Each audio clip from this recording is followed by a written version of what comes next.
I've always believed that honesty begins in the quiet moments, not in the applause, not in the meetings, not in those conversations where we're trying so hard to look strong. Real honesty starts when the lights go out, when the door is closed, and there's no one left to impress but yourself. And yet, for most of my life, I ran from those moments.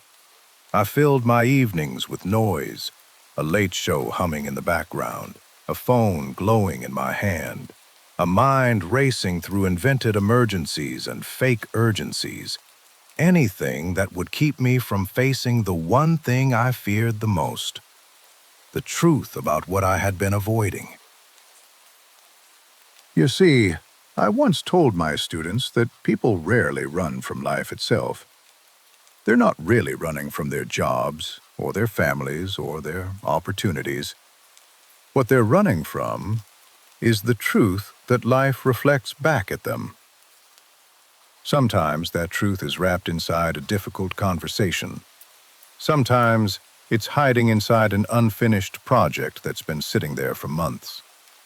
Sometimes it's disguised as a person whose presence makes you uncomfortable, not because of who they are, but because of what they awaken in you. For years, I told myself I was avoiding people, but the older I became, the clearer it felt. I was avoiding the parts of myself they revealed. And that's why the idea I'm about to share with you changed more in my life than any success formula I ever taught.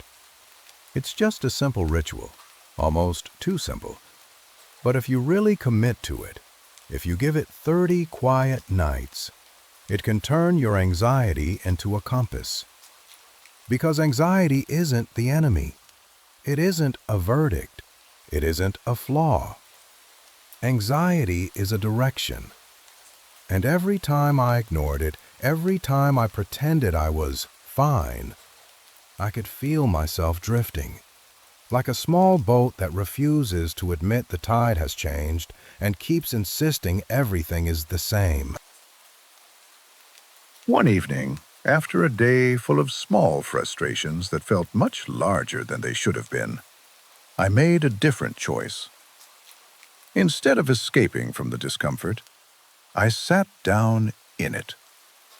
I turned off the light. I sat on the edge of my bed, and I asked myself the question I'd been running from all day. What did I avoid today? At first, nothing happened. Just silence.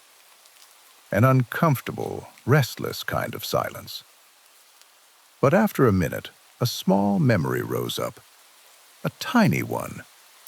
A message I hadn't answered, a task I had postponed, a feeling I had pushed down.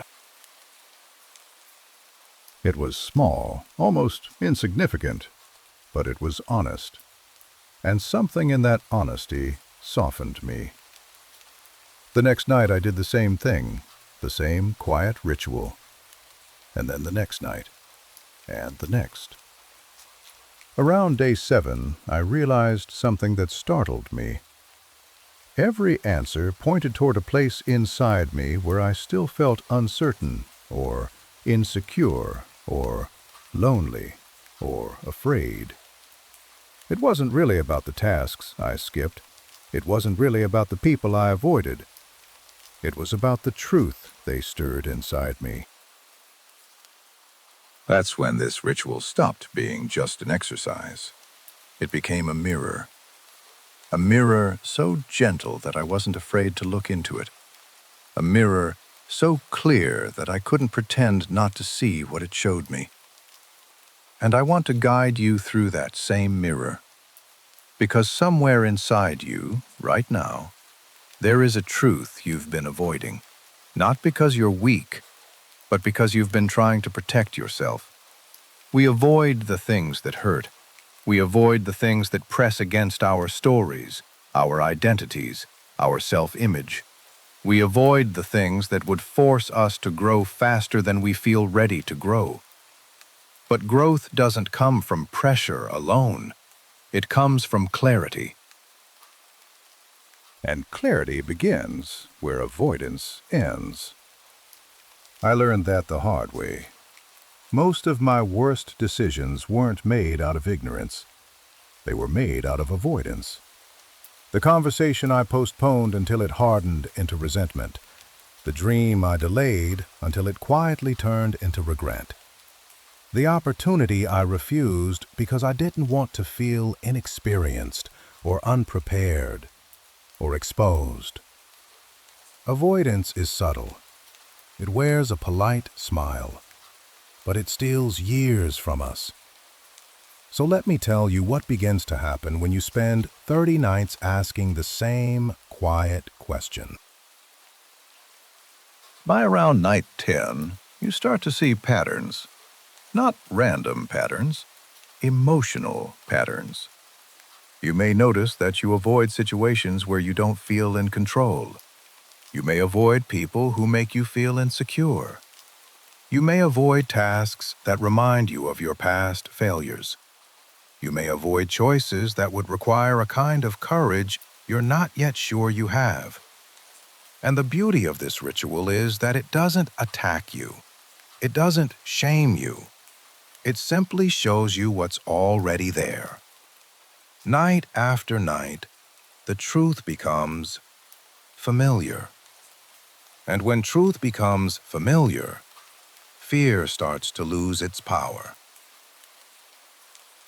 There's a kind of peace that comes with that. Not a loud, triumphant peace, but a quiet one. The kind that feels like finally exhaling after holding your breath all day.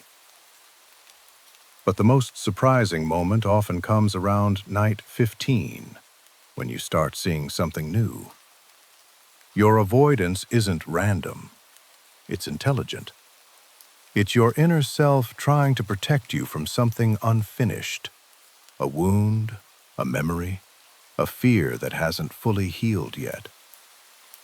Avoidance is simply misdirected wisdom. And once you understand what you've been avoiding, you can begin to understand what you actually need. That's where emotional clarity begins. And that's where we'll go deeper next. You and I will explore why these small nightly truths can change the decisions you make during the day. Why avoidance builds inner noise. Why honesty brings calm. And why that simple question, "What did I avoid today?" can feel like opening a window in a room you've kept closed for years. As the nights pass, something inside you begins to shift. Not suddenly, not like a revelation crashing into your life, but slowly, like dawn creeping over the horizon. You don't notice the first hints of light until the room is already changing. Around the second week of this ritual, I felt that shift myself. I remember one particular evening when the day had been completely ordinary on the surface. No arguments, no big failures, no real stress to speak of. But something felt heavy, as if a quiet tension had been building behind my ribs all day. So I turned off the light, sat on the edge of my bed, and asked the question that had become almost a friend to me. What did I avoid today? This time the answer came quickly. I had avoided telling someone I cared about that something they said had hurt me. It was a tiny moment, a passing comment that wasn't meant to wound. But it poked at an old insecurity of mine, one I didn't like to admit was still there. Instead of acknowledging the discomfort, I laughed it off. I made a joke. And I carried the heaviness with me for the rest of the day. When that memory surfaced that night, I felt embarrassed. But as I sat with it, I realized something important. Avoidance is not a flaw. It's a signal. It shows you exactly where your courage is needed next. And that night, for the first time, I felt grateful for the discomfort. instead of ashamed of it. Because discomfort is the place where your future is waiting to grow. I once told a friend that human beings are experts at distracting themselves from the truth. We scroll through our phones. We busy ourselves with errands. We fill our schedules until they burst, not because we love being busy, but because it keeps us from sitting with the things that hurt. But when you turn off the light each night, all those distractions fall away. It's just you and the truth. And you know what I found? The truth is almost never as frightening as the imagination that avoids it. The mind loves to create storms out of small clouds. Avoidance gives those clouds thunder. Clarity gives them shape. Let me tell you about something surprising that happens around nights 12 through 15. Your honesty becomes more specific. At first, the answers are vague. I avoided calling someone back. I avoided finishing a chore. I avoided thinking about that problem. But then the tone changes. The answers become sharper, more precise. I avoided telling the truth because I didn't want to feel rejected. I avoided making a decision because I was scared of choosing wrong. I avoided that person today because they remind me of parts of myself I don't understand yet. And that's when the ritual begins to do something noise can never do. It creates emotional precision. I've always believed that most people don't suffer from a lack of strength. They suffer from a lack of clarity. Strength comes naturally when you know what you're facing. It's uncertainty that drains you, and avoidance is built on uncertainty. Every truth you refuse to face grows teeth. Every truth you name becomes manageable. By week 3, something deeper begins to happen. Your decisions during the day slowly start to change because your nights have become honest. You start noticing the small moments when avoidance begins. You catch it early, like a whisper before it turns into a storm. Maybe you speak up a little sooner. Maybe you finish something you usually postpone. Maybe you sit with an uncomfortable feeling instead of burying it under distractions. And each tiny moment of courage becomes evidence. Evidence that you are stronger than your fears, wiser than your hesitation, more capable than you've been allowing yourself to believe. Let me share a personal turning point. One night, long after I thought I had already mastered this ritual, I asked the question again, and the answer startled me. I had avoided admitting to myself that I was tired. Not physically tired, emotionally tired. I had been carrying the weight of other people's expectations, trying to be everywhere, trying to help everyone, trying to hold everything together. I convinced myself it was dedication, but the truth was simpler. I didn't want to disappoint anyone. Avoiding disappointment is one of the heaviest burdens you can carry. That night, I realized something powerful. Avoiding honesty with yourself is the deepest form of exhaustion. When you refuse to acknowledge your limits, your mind becomes a battlefield. When you finally admit them, your mind becomes a sanctuary. Honesty isn't the painful part. The resistance to honesty, that's what hurts. And that's why this ritual works. It gently removes the resistance. Each night, you peel off another layer of noise, another layer of fear, another layer of pretend strength. And what's left isn't weakness. What's left is a truer version of yourself. By night 20, you begin noticing something even more subtle. Your anxiety softens. Not because life has suddenly become easier, Not because people have suddenly become kinder. Not because your problems have magically disappeared. But because honesty creates direction. Anxiety thrives in uncertainty. Direction dissolves uncertainty. Every avoided truth becomes a light, a small lantern showing you the next step. It says, here is where you need courage. Here is where you need rest. Here is where you need forgiveness. Here is where you need to speak up. Here is where you need to let go. And there's something profoundly peaceful about knowing where to aim your heart. We'll talk soon about how small nightly truths create better decisions, and why 30 days of emotional silence can give you the clarity people spend years searching for. But before we move there, just take a slow breath. You're already further along than you think. Around the third week, something remarkable starts to take shape.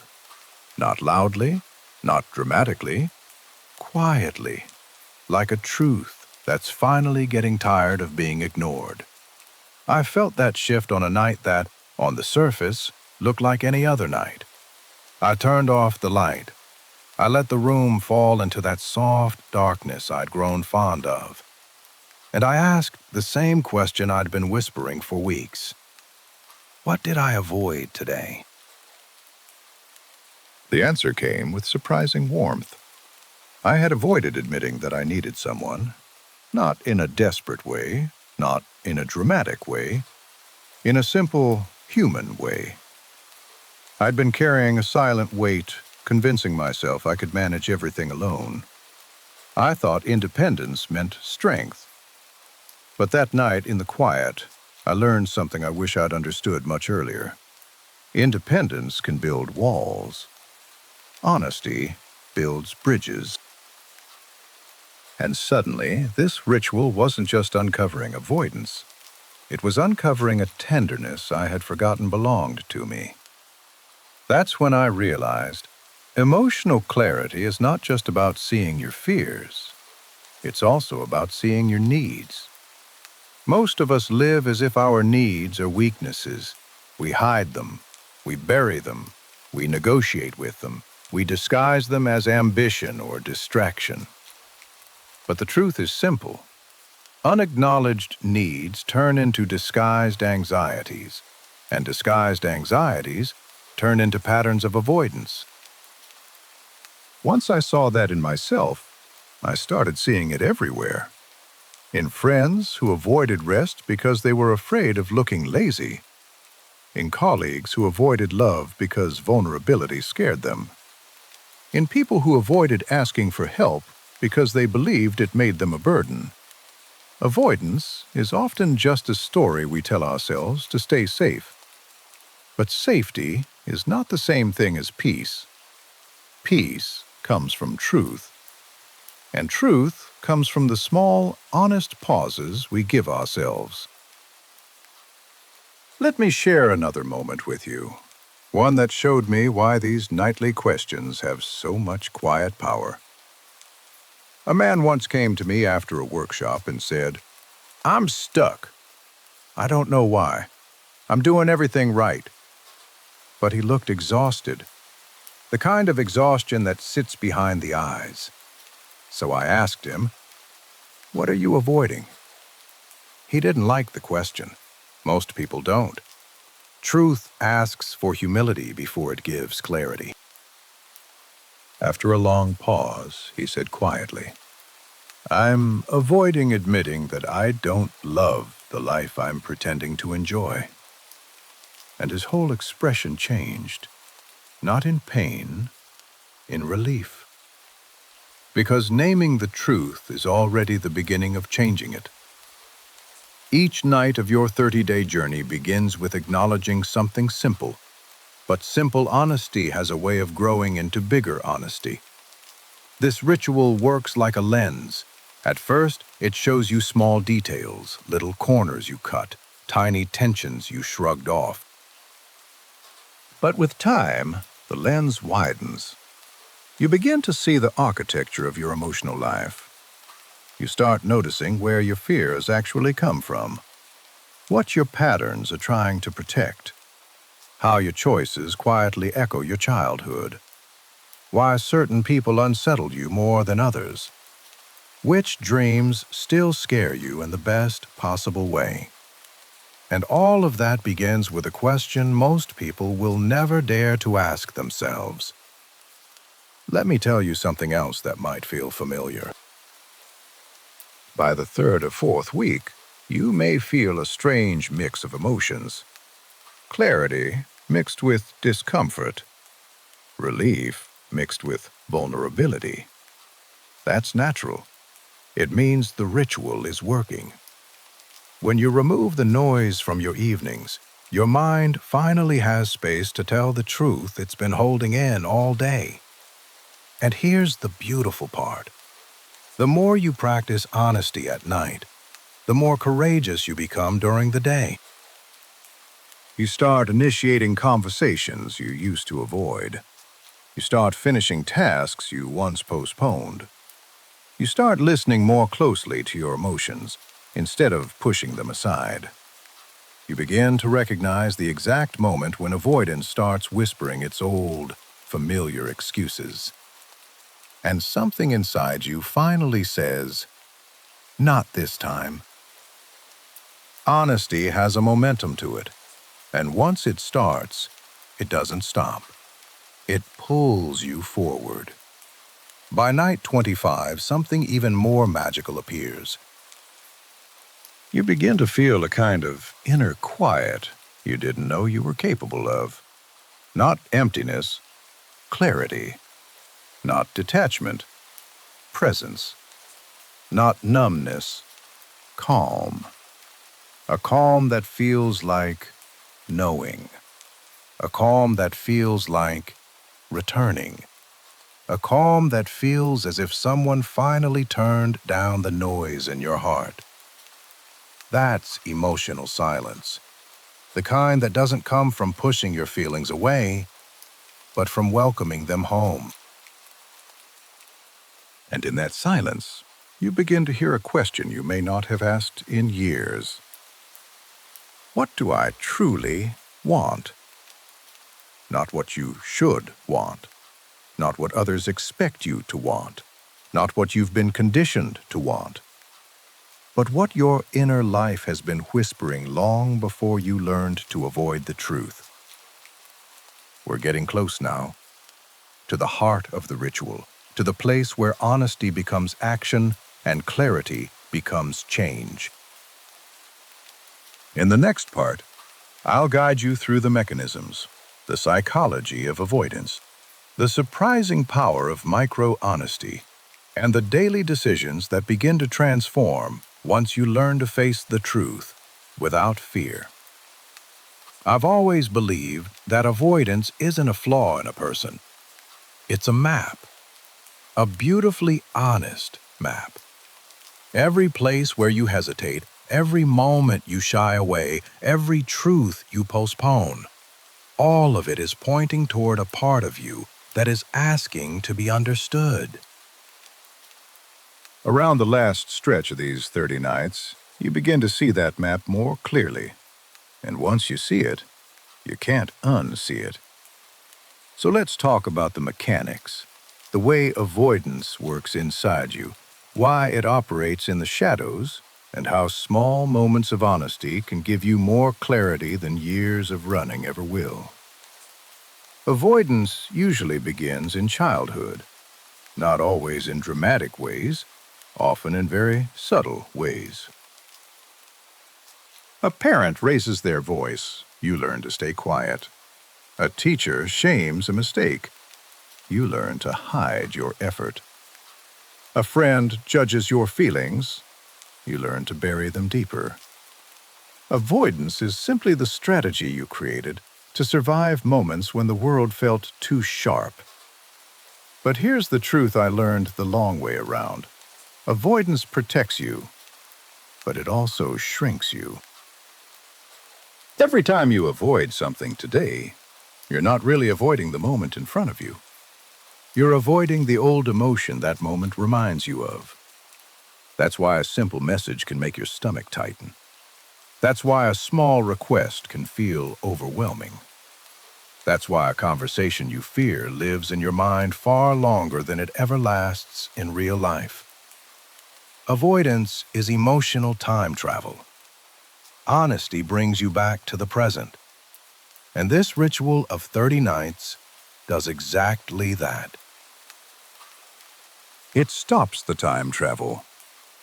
Let me explain what happens when you sit on the edge of your bed each night and ask, "What did I avoid today?" That question interrupts the brain's autopilot. You begin noticing your patterns.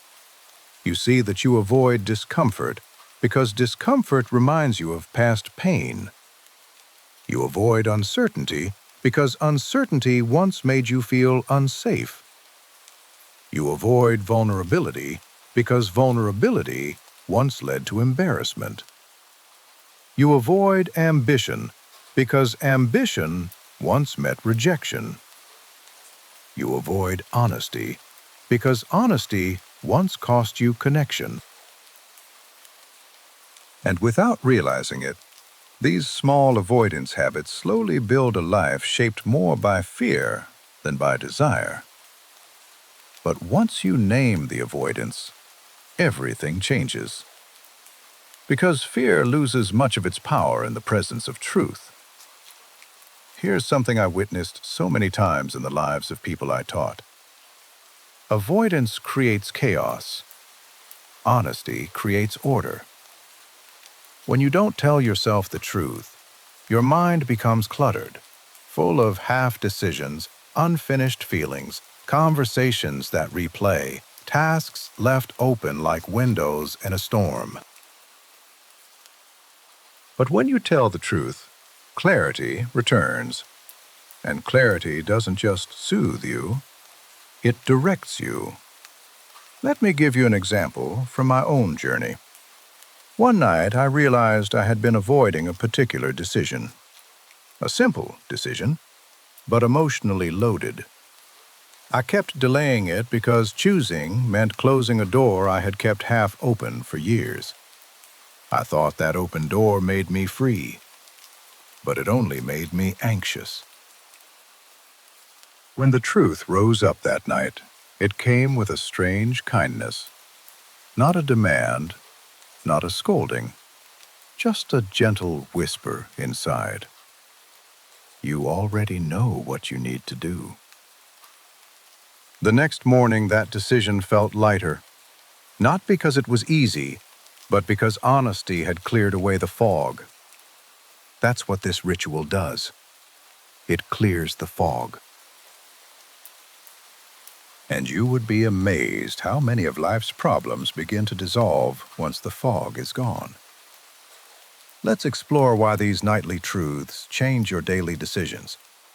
During the day, you're busy surviving, getting through tasks, navigating people, managing emotions, performing the version of yourself you think others expect. But at night, you're simply you. And when you ask, "What did I avoid today?" the answer that comes is unfiltered. That unfiltered truth becomes a guide for the next morning. You start your day knowing exactly where to aim your courage. Not everywhere, just somewhere specific. And when courage becomes specific, it becomes possible. Think about this. Most people try to be brave. But be brave is too vague. Courage only really works when it's aimed at something. And these nightly answers tell you exactly where to aim. Speak up. Slow down. Set a boundary. Take the step you postponed. Say the thing you swallowed. Admit the feeling you hid. Forgive someone you've been resenting. Forgive yourself. Clarity becomes action. Action becomes confidence. Confidence becomes peace. Now let's talk about emotional honesty. the small daily practice that sits at the heart of this whole ritual. Most people think honesty is about telling big truths. Not at all. Real honesty is made out of tiny moments. The moments when you say quietly to yourself, I'm jealous, I'm scared, I'm tired, I'm uncertain, I'm hopeful, I'm hurt. I care more than I pretend. I want more than I admit. I miss someone I act indifferent toward. I need something I'm ashamed to ask for. These are not weaknesses. They are signals. Signals that point you toward the next step in your emotional evolution. And once you allow these small truths to exist, they grow into bigger truths, truths that begin to reshape your choices. You stop choosing from fear. You start choosing from clarity. This is what emotional silence really means. It's not the absence of feeling. It's the absence of distortion. It's the ability to hear what you really mean beneath the layers of habit, fear, and expectation. By the final stretch of this ritual, something powerful happens. You become honest with yourself in real time. You catch avoidance as it begins, not hours later, not days later, not years later. You notice the hesitation. You feel the instinct to pull away. And then you breathe, and you walk toward the truth instead of away from it. That small, quiet moment, that is where your life changes course. Because every time you choose honesty over avoidance, you reclaim a piece of yourself. We're almost at the end now. In the final part, I want to give you the concrete practices, the steps you can follow each day, the rituals you can carry forward, and the silent promises that will help you stay honest long after these 30 nights are behind you. By the final stretch of these 30 quiet nights, something inside you feels different. Not louder, not heavier, just steadier. As if a gentle hand now rests on your shoulder, reminding you that the truth is no longer something to fear. You can face it, you can hold it, you can live with it. This steadiness, this quiet stability, is what emotional clarity feels like. It's the peace that arrives when you stop wrestling with yourself. Now I want to turn everything we've explored together into simple practices you can carry with you. Practices that don't demand perfection. Practices that don't require grand gestures. Only attention. Only sincerity. And before I share them, let me tell you one more small story. I once met a woman who lived in a constant state of overwhelm. She kept telling me she didn't understand why, because her life looked manageable from the outside. But her exhaustion came from something deeper. She wasn't overwhelmed by responsibilities. She was overwhelmed by pretending, by trying to live a life that didn't match the truth in her chest.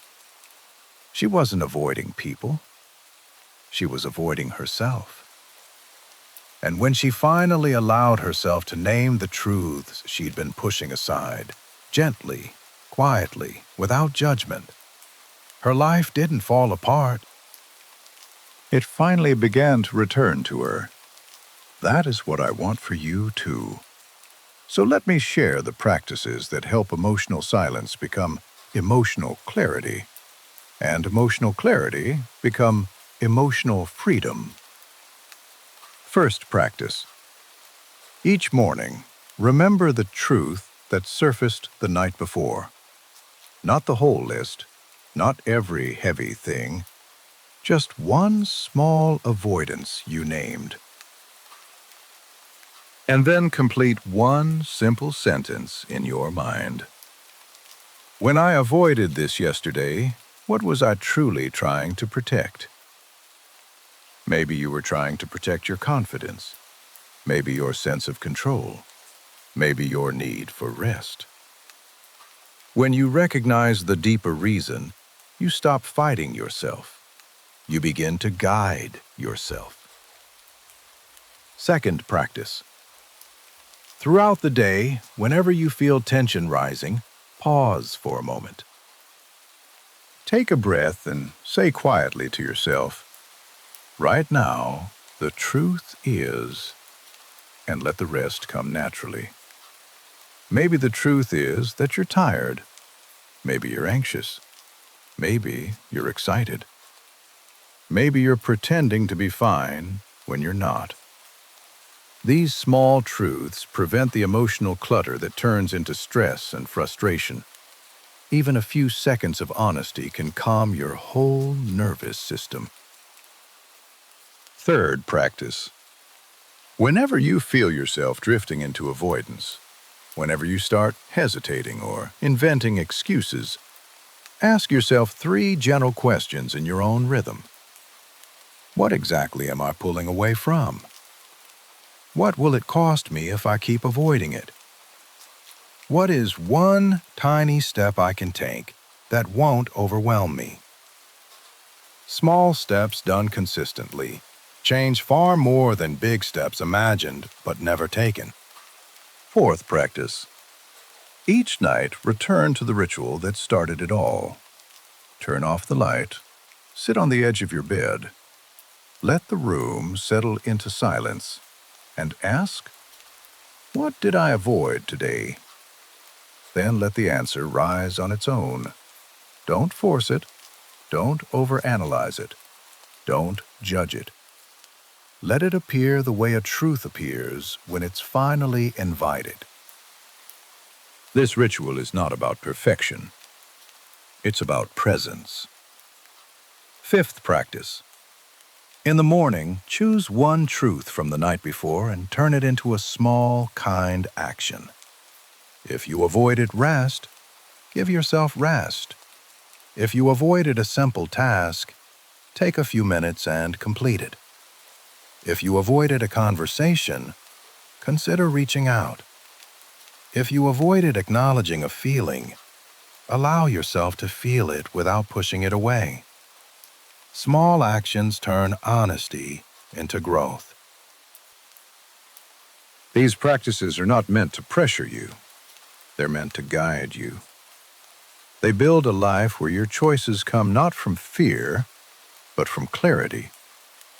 And maybe you haven't noticed it yet, but by reaching this point, you've already changed. The moment you asked yourself that first quiet question in the dark, the moment you allowed even the smallest truth to rise, you began a different kind of relationship with yourself. A gentler one, a more courageous one, a more honest one. You stopped running. You stopped hiding. You turned toward the parts of yourself that needed attention instead of avoiding them. Every time a person chooses truth over avoidance, they return a little more to who they really are. Growth doesn't always look dramatic. Sometimes it looks like sitting in the dark and whispering a quiet question. Sometimes it looks like taking the smallest, brave step instead of the biggest, fearful one. Sometimes it looks like hearing your own voice and actually listening. You've spent 30 nights listening. Now you get to spend the rest of your life answering.